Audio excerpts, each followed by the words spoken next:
ప్రస్తుతం పరిస్థితి ఎలా ఉంది అండ్ అక్కడ ఉన్నటువంటి అధికారులు ఎలాంటి చర్యలు తీసుకుంటున్నారు? ఎందుకంటే దాదాపుగా 42 గంటల పాటు భారీగా వర్షాలు పడతాయని చెప్పేసి కూడా అధికారులకు వాతావరణ శాఖ హెచ్చరికలు జారీ చేసింది. అలాగే హైదరాబాద్ చుట్టుపక్కల ప్రాంతాలకు కూడా ఈ సందర్భంగా జిహెచ్ఎంసీ అధికారులు కూడా పూర్తిగా అలర్ట్ చేశారు. దీన్ని ఏ విధంగా చూడొచ్చు?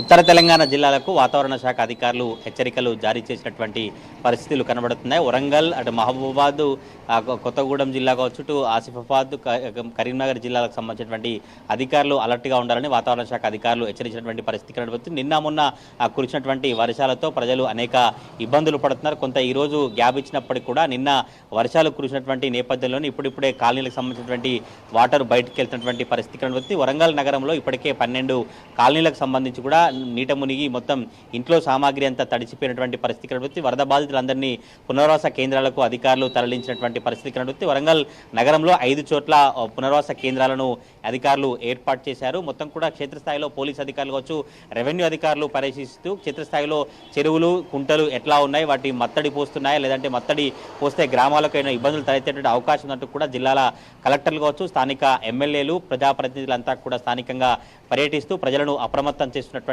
పరిస్థితులు కనబడుతాయి. ఇటు ములుగు, మహబూబాబాద్, జనగామ, హన్మకొండ, వరంగల్ జిల్లాలో ఎక్కువగా వర్షాలు కురుస్తున్నటువంటి పరిస్థితి కనబడుతుంది. నిన్న ఈరోజు జనగామ, మహబూబాబాద్, వరంగల్, ములుగు జిల్లాలో ఎక్కువగా వర్షాలు కురిసినటువంటి పరిస్థితి కనబడుతుంది. ఇప్పటికే క్షేత్రస్థాయిలో అధికారులు పర్యవేక్షిస్తూ ఒక టోల్ ఫ్రీ నెంబర్ను ఏర్పాటు చేశారు. అప్రమత్తంగా ఉండాలి, అత్యవసరమైతే టోల్ ఫ్రీ నెంబర్కు ఫోన్ చేయాలి. ఈ 72 గంటల పాటు భారీ వర్షాలు ఉన్న నేపథ్యంలో అప్రమత్తంగా ఉండాలని అధికారులు చెబుతున్నటువంటి పరిస్థితి అయితే కనబడుతుంది. ఇప్పటికే పునరావాస కేంద్రాల్లో వరద బాధితులంతా ఉన్నటువంటి పరిస్థితి కనబడుతుంది. వారందరికీ ఎన్ని ఏర్పాట్లు చేసినప్పటికీ కూడా ఈ కాలనీలన్నీ మునిగిపోయినటువంటి నేపథ్యంలో వరద బాధితులు ఒక ఆందోళన వ్యక్తం చేస్తున్నారు. వరంగల్ నగరంలో డ్రైనేజీ సంబంధించినటువంటి భూగర్భ డ్రైనేజీ సమస్య కావచ్చు, కొంత నాలాల ఆక్రమణ కావచ్చు, నాలాలకు సంబంధించినటువంటి డ్రైనేజ్ సరిగా తీయకపోవడం కావచ్చు, ఇటువంటి సమస్యల కారణంగానే వరంగల్ నగరంలో అనేక కాలనీలు నీటమున్నటువంటి పరిస్థితి కనబడుతుంది. నిన్నటి నుంచి క్షేత్రస్థాయిలో జీడబ్ల్యూఎంసీ కమిషనర్ కావచ్చు, మేయరు, వరంగల్ ఎమ్మెల్యే, కలెక్టర్ అంతా కూడా పరిశీలించినటువంటి పరిస్థితి కనబడుతుంది. హనుమకొండ నగరంలోని గోకుల్ నగర్ కావచ్చు, టీ జంక్షన్ సంబంధించినటువంటి ఏరియా కావచ్చు, ఇటు అశోక్ వైపు ఉన్నటువంటి కాలనీ వరదంతా కూడా కిందికి వస్తున్నటువంటి నేపథ్యంలో గోకుల్ నగర్ ప్రాంతంలో అనేక ఇండ్లు ఇప్పటికీ వరద వెళ్ళినటువంటి నేపథ్యంలో ఇంట్లో సామాగ్రిని తడిసిపోయి వారు వేరే సమీప బంధువులకు ఇంటికి వెళ్ళినటువంటి పరిస్థితులు కనబడుతుంది. వరంగల్ నగరానికి సంబంధించి సంతోష్ మాత నగర్ కావచ్చు, అంటర్ రోడ్ కావచ్చు, వివేక నగర్, డీకే నగర్, కుమరయ్య నగర్ కావచ్చు, మిగతా కాలనీలన్నీ కూడా పూర్తిగా నీటమైనటువంటి పరిస్థితి కనబడుతుంది. ఈ రోజే కొంత వర్షం ఎడతెరిపి లేకుండా ఉన్నటువంటి సమయంలో కొంత వాటర్ బయటకు వెళ్ళినటువంటి పరిస్థితి కనబడుతుంది. కొంత సాయంత్రం వరకు, రేపు మార్నింగ్ వరకు ఈ పునరావాస కేంద్రంలో ఉన్నటువంటి ప్రజలంతా కూడా వారి ఇళ్లలోకి వెళ్ళే అవకాశం అయితే కనబడుతుంది. కానీ వరంగల్లో ఇటువంటి పరిస్థితులు ఉంటాయి. ఇటు ములుగు, మహబూబాబాద్, భూపాలపల్లి జిల్లాలో మాత్రం వర్షాలు అధికంగా కురుస్తున్నటువంటి పరిస్థితి నేపథ్యంలో చెరువులు, కుంటలన్నీ కూడా జలకలను సంతరించుకుంటే భూపాలపల్లి సంబంధించినటువంటి కాళేశ్వరం ప్రాజెక్టు సంబంధించిన గోదావరి వరద ప్రవాహం క్రమక్రమంగా పెరుగుతూ వస్తున్నటువంటి పరిస్థితి కనబడుతుంది. ఈరోజు 1,00,000 క్యూసెక్ల వరద అయితే కొనసాగుతుంది. పూర్తిగా 85 గేట్లను అధికారులు ఓపెన్ చేసి దిగువకు నీటిని విడుదల చేసినటువంటి పరిస్థితి కనబడుతుంది. భూపాలపల్లి, సింగరేణి సంబంధించినటువంటి ఓపెన్ కాస్ట్ లో కూడా పూర్తిగా వర్షం కారణంగా బొగ్గు ఉత్పత్తి నిలిచిపోయినటువంటి పరిస్థితి కనబడుతుంది. ఇంకా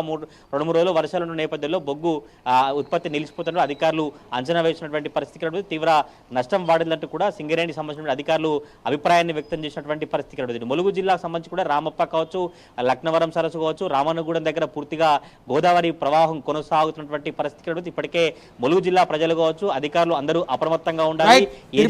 ప్రజలంతా కూడా ఎవరైతే ఈ వరదల్లో కావచ్చు, మత్స్యకారులు ఎవరు కూడా వెళ్ళొద్దు.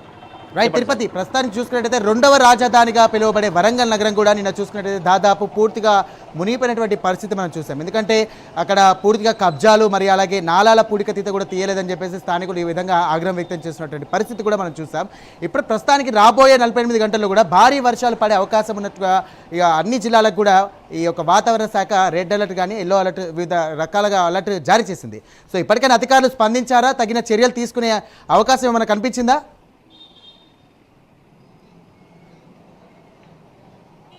అధికారులు స్పందించారు. అధికారులు కంటిన్యూగా క్షేత్రస్థాయిలో పర్యటిస్తున్నటువంటి పరిస్థితులను క్షేత్రస్థాయిలో పూర్తిగా భద్రకాళి బండుకోవచ్చు, ఎక్కడెక్కడైతే నీటమైనటువంటి కాలనీలు ఉన్నాయో అక్కడికి పూర్తిగా కలెక్టరు, కమిషనరు, స్థానిక ఎమ్మెల్యేలు పర్యవేక్షిస్తూ ప్రజలను అప్రమత్తం చేసినటువంటి పరిస్థితి కనబడుతుంది. మొదటి నుంచి కూడా వరంగల్ నగరంలో ఎప్పుడు వర్షాలు కురిసినా కూడా లోతట్టు ప్రాంతాల ప్రజలు భయాందోళన చెందినటువంటి పరిస్థితి కనబడుతుంది. అధికార యంత్రాంగం కావచ్చు, ఎవరైతే ప్రభుత్వంలో ఎవరైతే ప్రజాప్రతినిధులు ఉంటారో వారంతా కూడా చర్యలు తీసుకోవాలి. నాలాల కబ్జా కావచ్చు, డ్రైనేజ్ సంబంధించినటువంటి సమస్యలను క్లియర్ చేస్తే ఇటువంటి ఇబ్బందులు తలెత్తవండి. ప్రతిసారి కూడా వరద బాధితులు చెప్తున్నటువంటి పరిస్థితి కనబడుతుంది. ఈసారి కూడా వరంగల్ నగరంలో 12 కాలనీలు నీటమున్నటువంటి పరిస్థితి కనబడుతుంది. ఇప్పటికే జీడబ్ల్యూఎంసీ సంబంధించినటువంటి సిబ్బంది కావచ్చు, ఎన్డీఆర్ఎఫ్, డిఆర్ఎఫ్ సిబ్బంది అంతా కూడా పూర్తి స్థాయిలో అక్కడికి రంగంలో దిగి వారందరినీ కూడా సురక్షిత ప్రాంతాలకు తరలించినటువంటి పరిస్థితులు అయితే కనబడితే పూర్తిగా అధికారులు ఎప్పటికప్పుడు పర్యవేక్షిస్తూ మానిటరింగ్ చేస్తూ క్షేత్రస్థాయిలో ఉన్నటువంటి చెరువులు, కుంటలు, వాటర్ ఫ్లో ఎక్కడ ఎక్కువైతుందో అక్కడ పర్యవేక్షించినటువంటి పరిస్థితి కనబడుతుంది. ఈరోజు వరంగల్ జిల్లా పర్వతగిరి సంబంధించినటువంటి వడ్లకొండ ఊరు శివారు సంబంధించిన చెరువు మత్తడి పోస్తుంది. ఆ చెరువు గండిపడే అవకాశం ఉన్న నేపథ్యంలో స్థానిక ఎమ్మెల్యే